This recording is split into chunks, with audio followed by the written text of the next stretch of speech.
Hello student, आप देख रहे हैं मास्टरमाइंड ट्यूशन और यह है कोम्पल भाग 3 जो 5वीं क्लास की हिंदी की पाठ पुस्तक है। और इसी पुस्तक का पाठ 2 आज हम लोग पढ़ेंगे और समझेंगे, जो काफ़ी अच्छा एक कहानी है। तो अगर आप 5वीं क्लास में हैं तो ये वीडियो आपके लिए ही है। अगर आप 5वीं क्लास से नीचे हैं या ऊपर के क्लासों में हैं तो हिंदी कैसे पढ़ा जाता है उसे आप सीख सकते हैं। साथ ही कहानी को सुनकर कहानी का आनंद उठा सकते हैं। तो वीडियो को पूरा देखें। साथ ही अगर आप चैनल पर पहली बार आए हैं तो चैनल को सब्सक्राइब जरूर कर लें। तो चलिए आज की क्लास शुरू करते हैं।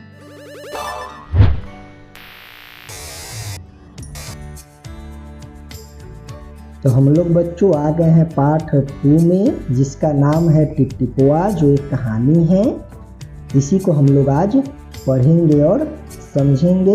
तो चलिए अब हम पढ़ते हैं और समझते हैं। भुवन रोज रात को सोने से पहले दादी से कहानी सुनता। दादी रोज उसे तरह तरह की कहानियाँ सुनाती। भुवन नाम का एक लड़का है, छोटा सा बालक है, जो रात को सोने के समय अपनी दादी से कहानी सुनता था। और दादी रोज उसे तरह तरह की यानी अलग अलग प्रकार की कहानियाँ सुनाती थी।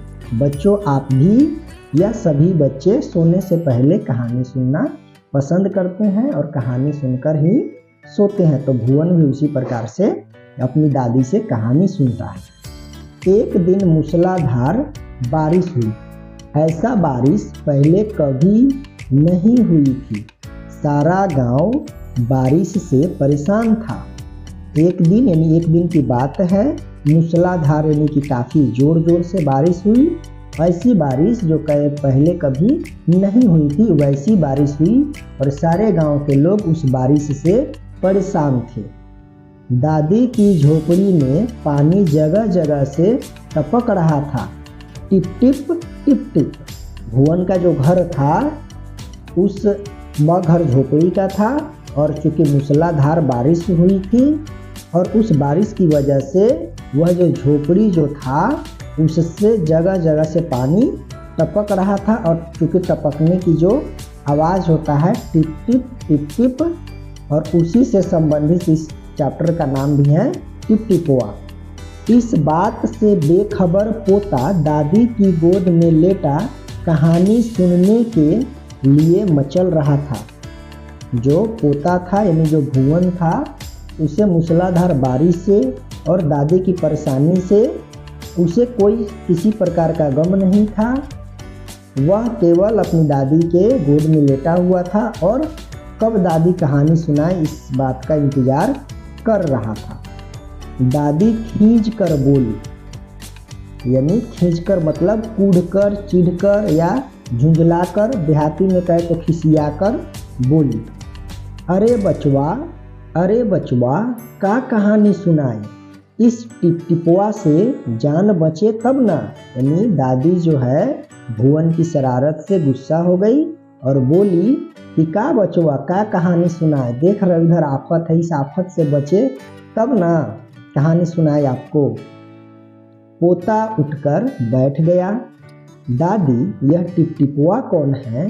टिपटिपुआ क्या शेर बाघ से बड़ा होता है? उसने पूछा।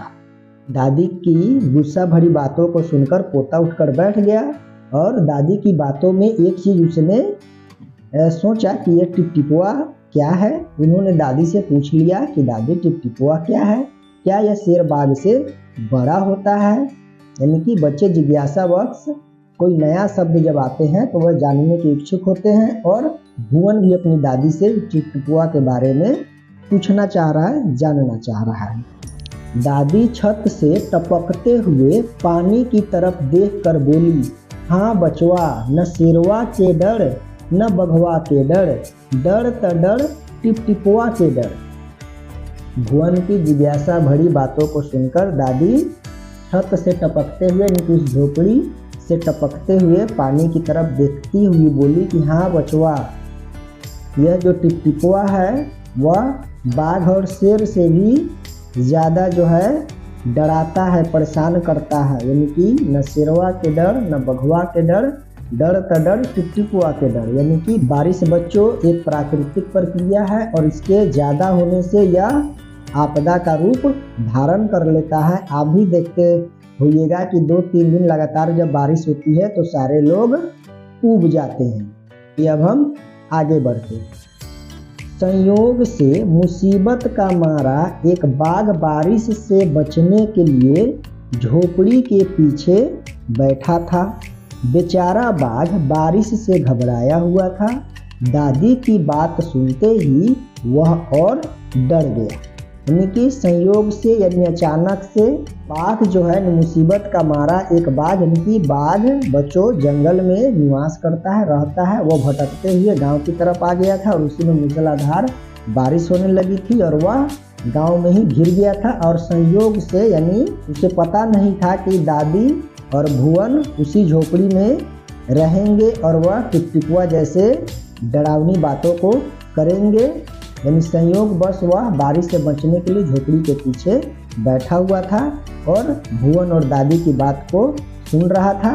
और जैसे ही भुवन की दादी जो है टिपटिपुआ के विषय में बताती है, बाघ जो है और घबरा जाता है। यानी बाघ को लगता है कि भाई हमसे भी ज़्यादा जो है डरावना टिपटिपुआ है। अब यह टिपटिपुआ कौन सी बला है, जरूर यह कोई बड़ा जानवर है। तभी दादी शेर बाघ से ज़्यादा टिपटिपुआ से डरती है।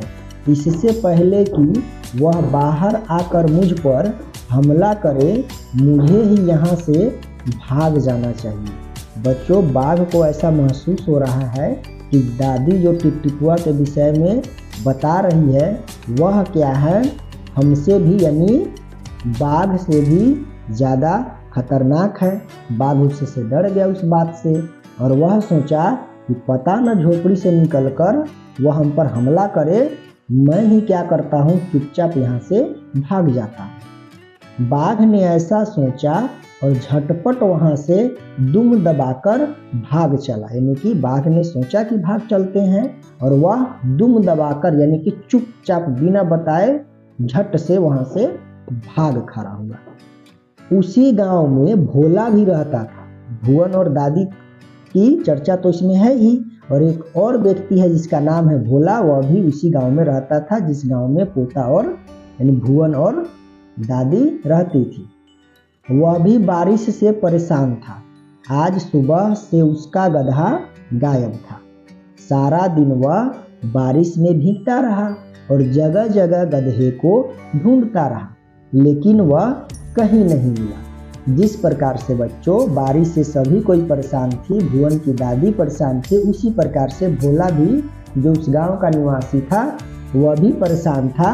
और उसकी परेशानी की एक वजह और भी थी कि उसका जो गधा था वह सुबह से ही गायब था।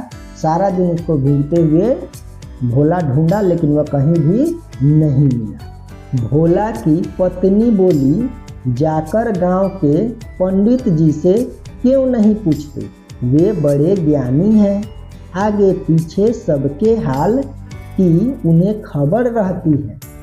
भोला की जो पत्नी है वह भोला से कहती है कि जाकर गांव के पंडित जी से क्यों नहीं पूछते हो, पंडित जी बहुत ज्ञानी हैं, उन्हें सभी किसी के विषय में पता रहता है। गांव में भी बच्चों व्यक्ति कुछ होते हैं, कुछ खो जाने पर अनुमान लगाते हैं कि वह चीज़ वहाँ पर होगा या उस गांव में होगा, इस प्रकार का बात वह बताते हैं। तो उनकी पत्नी भी भोला से आग्रह करती है कि जाकर पंडित जी से पूछिए, उन्हें सब मालूम रहता है, वे आपको बताएंगे शगुन करके कि गधा आपका कहाँ है। भोला को पत्नी की बात जच गई। भोला चूँकि सुबह से ही परेशान था अपने गधा को लेकर, वह जो है पत्नी की बात उनको पसंद आई।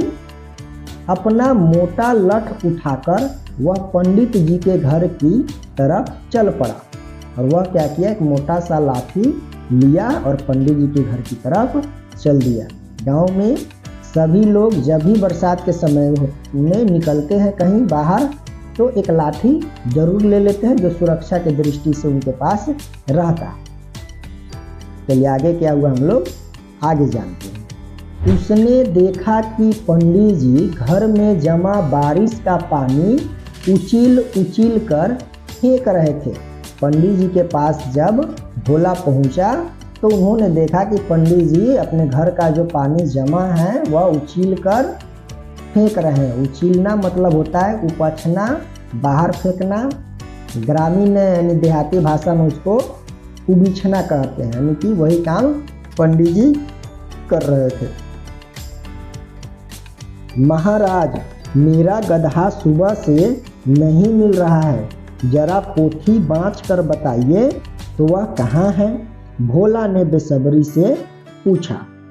जैसे ही भोला पंडित जी के पास गया, पंडित जी को उन्होंने देखा कि वे पानी उछील रहे हैं और उसी पीरियड में भोला ने बेसब्री भरी बातें कही कि महाराज, पंडित जी, मेरा गधा सुबह से नहीं मिल रहा है, पोथी बाँच कर यानी शगुन करके देखिए कि गधा कहाँ है। सुबह से पानी उछीलते उछीलते पंडित जी थक गए थे। भोला की बात सुनी तो झुझला पड़े और बोले, मेरी पोथी में तेरे गधे का पता ठिकाना लिखा है क्या? जो आ गए पूछने। अरे जाकर ढूंढ उसे किसी गढ़ई पोखर में। और पंडित जी लगे फिर पानी उछीलने।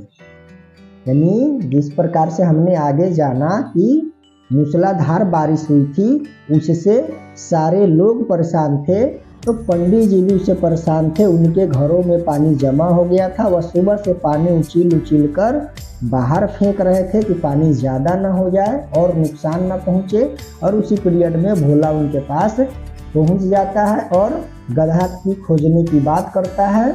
तो पंडित जी खिसियाकर यानी झुंझलाकर उन्होंने उनसे कहा कि मेरी पोथी पत्रा में तुम्हारे गधा का नामो निशान नहीं है, पता नहीं है कि तुम आ गए यहाँ पर खोजने। तुम जाओ कि गढ़ई पोखर में, छोटा जो गड्ढा होता है उसे गढ़ई पोखर कहते हैं, उन्हीं के किनारे या उन्हीं की तरफ पंडित जी खोजने की सलाह देते हैं। चलिए अब इस बात से भोला को क्या हुआ जानते हैं। भोला वहाँ से चल दिया। पंडित जी की बात भोला को थोड़ा सा बुरा लगा और वह उदास मन से वहाँ से चल दिया। चलते चलते वह एक तालाब के पास पहुँचा। तालाब के किनारे ऊंची ऊंची घास उग रही थी। भोला घास में गधे को ढूंढने लगा। भोला को भी महसूस हुआ कि पता न हो सकता है पंडित जी ठीक कह रहे होंगे, भोला जो है पोखर के किनारे जो है घास उस चर रहा होगा। तो यह भोला चल दिया और पोखर मिला, उसके चारों तरफ घास उगा हुआ था ऊंचा ऊंचा। तो उसी में वह ढूंढने लगा अपने गधा को। किस्मत का मारा बेचारा बाघ टिपटिपुआ के डर से वही घास में छिपा बैठा। और एक और घटना यहाँ पर घट गई कि जो बाघ भुवन के झोपड़ी के पास से टिपटिपुआ के डर से भाग खड़ा हुआ था, वह जाकर उसी पोखर के झाड़ी में यानी कि घास में दुबक कर यानी छुप कर डर के बैठा हुआ था। भोला की नज़र बाघ पर पड़ी। अंधेरा और बारिश के कारण साफ दिखाई नहीं दे रहा था। बारिश क्योंकि घनघोर हुई थी और बादल आसमान में छाए हुए थे, इसलिए थोड़ा सा कम जो है दिख रहा था। भोला को लगा कि बाघ ही उसका गधा है। भोला ने बाघ को नहीं पहचाना और दिखाई कम पड़ने के कारण उसे लगा कि यही मेरा गधा है। उसने आव देखा न ताव और लगा बाघ पर मोटा लठ बरसाने। जैसे ही उसके दिमाग में आया यही मेरा गधा है, उसने क्या किया, अपना गुस्सा उतारने के लिए उस पर मोटा लठ यानी कि लाठी बरसाने लगा। बेचारा बाघ अचानक हमले से एकदम घबरा गया।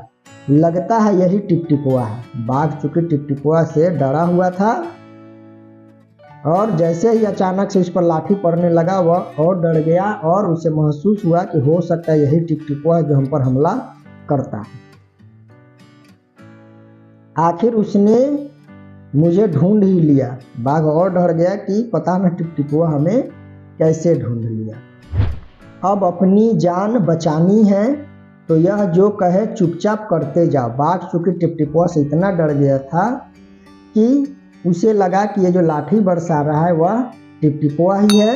वह हम कितना हो भागने का प्रयास किए लेकिन हमें ढूंढ ही लिया, चलो जान अब बचाना है तो वह जैसे करता है वैसे करने दिया जाए।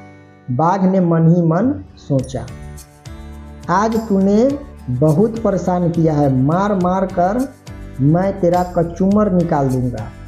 भोला सुबह से गधे को ढूंढते ढूंढते काफ़ी परेशान था और जैसे ही वह बाघ को गधा समझकर ढूंढ लिया तो पहले तो लाठी से मारा और उसके बाद में उसे कहा कि तुम बहुत परेशान किया सुबह से, आज तुम्हें इतना मारेंगे कि तुम्हारा कचूमर निकाल देंगे, यानी कि खूब मारेंगे। ऐसा कहकर भोला ने बाघ का कान पकड़ा और उसे खींचता हुआ घर की तरफ चल दिया।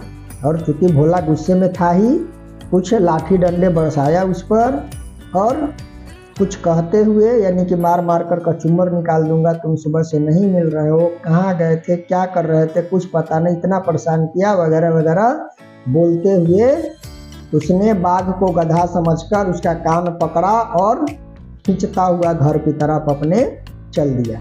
बाघ बिना चू चपड़ किए भीगी बिल्ली बना भोला के पीछे पीछे चल दिया। बाघ भी टिपटिपुआ के नाम वाली डर से इतना डर गया था और चूंकि दिखाई भी कम ही पड़ रहा था बारिश के मौसम होने के कारण, वह भी चुपचाप जो है सो कि भोला के पीछे पीछे चल दिया। घर पहुंचकर भोला ने बाघ को खूंटे से बांध दिया और सो गया। भोला सुबह से खोजते खोजते गधा को थक गया था और उन्हें बाघ को गधा समझकर लाया पकड़कर और खूंटा में बांध दिया और जाकर सो गया, नीचे आराम करने लगा। उसको लगा कि चलो जिस चीज़ को लेकर हम परेशान थे गधा हमारा मिल गया। सुबह जब गांव वाले ने भोला के घर के बाहर खूंटे से एक बाघ को बंधा देखा तो उसकी आंखें खुली की खुली रह गई। जब सुबह हुई और आसमान साफ हो गया तो लोगों ने देखा कि भोला के घर के बाहर एक खूंटे में बाघ बंधा हुआ है। उसकी चर्चा जब हुई तो भोला भी आया और जब उन्होंने बाघ को बंधे हुए देखा तो उसका जो है आँख खुली की खुली रह गई, यानी कि वो अचरज में पड़ गया। सोचने लगा कि भाई इतना खतरनाक जानवर और हम उसे किस प्रकार से, सभी लोग अवाक होकर सोचने लगे कि यह कैसे घटित हो गया। बच्चों, इस कहानी को मृदुला सिन्हा द्वारा लिखा गया है। यह कहानी आपको कैसा लगा कम्युनिटी पोस्ट में ज़रूर बताइएगा। चलिए हम आगे बढ़ते देखते हैं क्या है। पाठ सहायक के लिए कुछ शब्दार्थ दिया गया है, जैसे खींचकर मतलब कूदकर, चिढ़कर या झुंझलाकर, जो हम आपको बता ही दिए हैं। बला का मतलब होता है मुसीबत, आफत, आपत्ति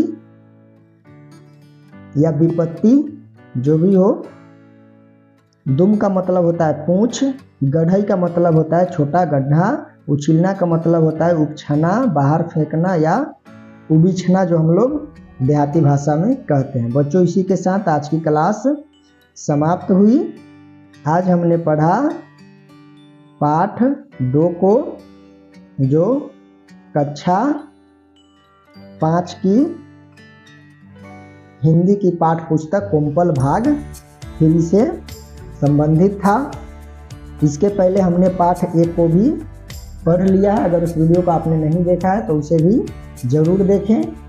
अगर अभी तक आपने चैनल को सब्सक्राइब नहीं किया है तो चैनल को सब्सक्राइब ज़रूर कर ले, क्योंकि आपके पढ़ाई लिखाई से संबंधित वीडियो यहाँ पर आती रहती हैं। मिलते हैं आपसे अगले क्लास में, तब तक के लिए जय Hind. Thank you for watching.